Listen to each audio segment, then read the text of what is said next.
Estava no pronto-socorro do Hospital das Clínicas, chegou um paciente, que na época, eu acho que ele era até mais velho que meu pai, eu tinha a idade do meu pai, e algumas escadas no rosto, bem bobas, bem superficiais. E eu atendi, e a gente na época, o pronto-socorro era tão cheio, que a gente fazia o que chamava de porta, ficava parado assim, como um púlpito como esse, o residente de um lado, o paciente de pé do outro, para ver se deixava entrar ou mandava embora. Aí ele falou: o que aconteceu com o senhor? Ele olhou para mim e começou a chorar. Começou a chorar, e eu não estava entendendo nada, né? Aí, depois de alguns poucos segundos, ele falou assim: foi meu filho. Foi meu filho que me bateu, fez isso. Aí eu percebi que ele não foi lá por causa das escadas. Se ele passava e lavar o rosto, estava resolvido. Ele foi lá para chorar no ombro de alguém. E o ombro que ele poderia ter era de um médico, que ia referendar a crueldade, se vocês quiserem, que o filho tinha feito com ele. Eu fiquei desconcertado, né? Quem vai falar um moleque? Eu tinha 24 anos, eu falo o quê para um cara que vai ter uns 60? Não, deixa pra lá, leva numa boa. Falar o quê? Falar o quê? Não sabia nem o que falar. Aí eu tomei intuitivamente a melhor decisão, fiquei quieto. Deixei ele falar. Ele falou, chorou mais um pouco. Aí eu tive a sensação que ele se aliviou e que ele se sentiu com alguém dando força para ele. E ele foi embora. Foi lá lavar o rosto na casa dele, né? Então, será que eu não fui importante para esse paciente? Fui, porque eu ouvi. Medicamente não fiz nada, mas eu ouvi. E o que ele precisava lá era isso. Então ele tem que ter a sensibilidade em valorizar cada doente que a gente atende, porque as necessidades dele são variáveis. Pode ser um câncer bravíssimo, eu sou expert, eu sou o cara que melhor opera, um dos que melhor opera aquilo lá. Então pode ser uma coisinha simples como essa. Eu tenho que ser importante para o meu doente, qualquer que seja a doença dele. Então, aprendendo a ouvir. E a outra coisa é aprender a falar também. Como é que eu vou falar para o doente as minhas coisas, as coisas que eu tenho que dizer a ele da doença? Então, eu tenho que estabelecer um canal de cumplicidade.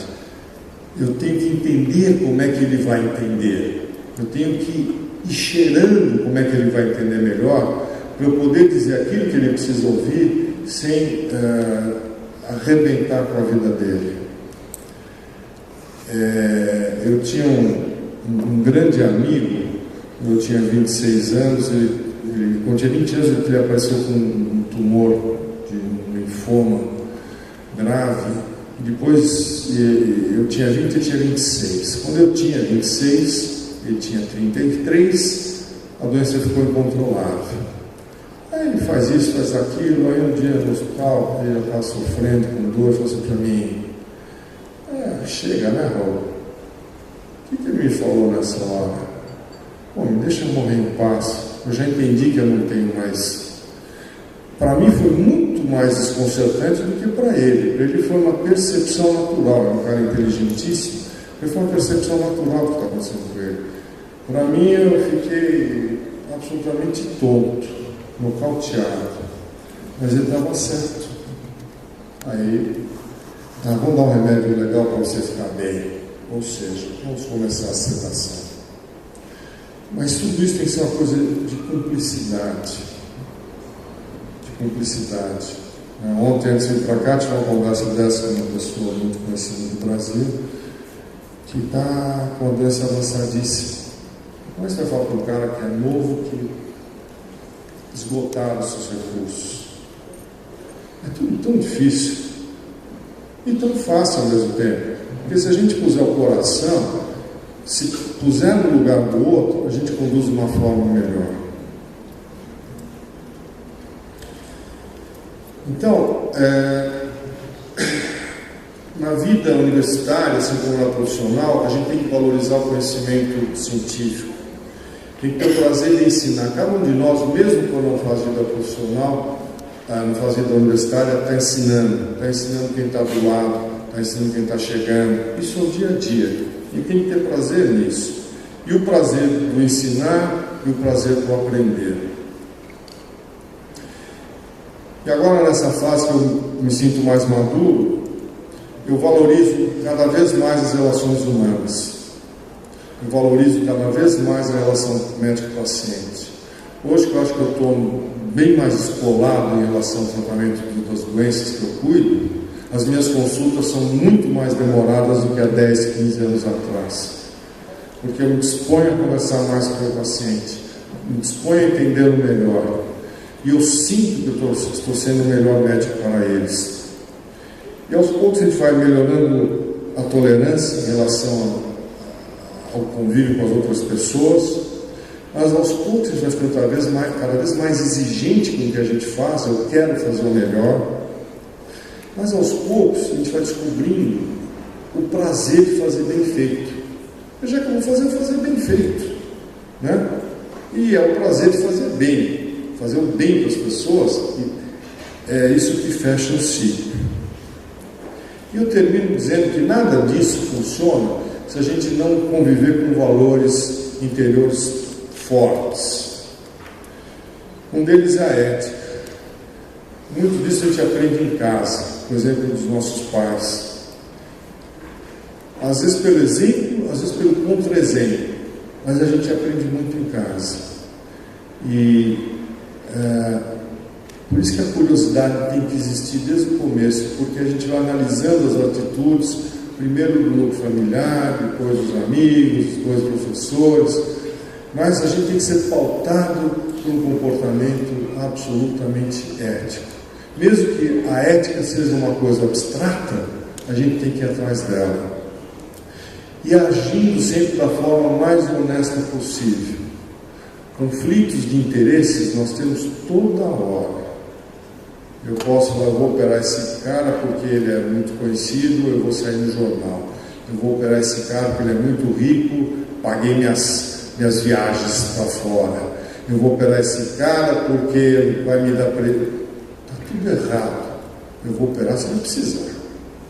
Então essa postura interior honesta, que tem a ver com a ética, é o que tem que dirigir vocês ao longo da vida como médicos.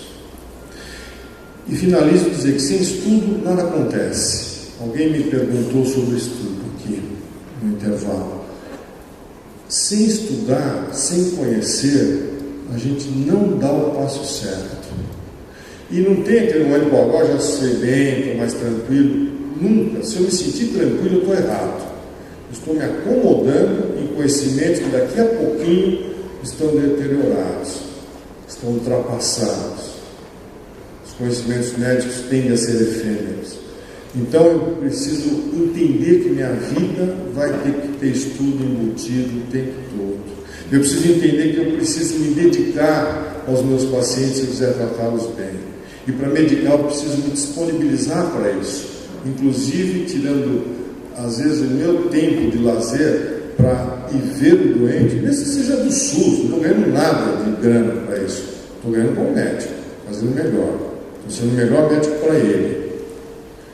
Ou estudando aquilo que está acontecendo com aquele único doente, um doente que não vai me trazer nenhum benefício financeiro, mas eu preciso entender melhor, eu preciso saber mais para poder ajudar a resolver o problema dele. Eu tive na minha vida experiências de cuidar de gente sem nenhum dinheiro, continuo tendo, de cuidar de vários presidentes da República, já operei vários deles, já operei vários presidentes de supremos da Justiça, já operei vários governadores, mas nada disso me deixa perder a perspectiva de que cada doente que eu vejo é, naquele momento, um motivo de eu ser médico. Obrigado pela atenção.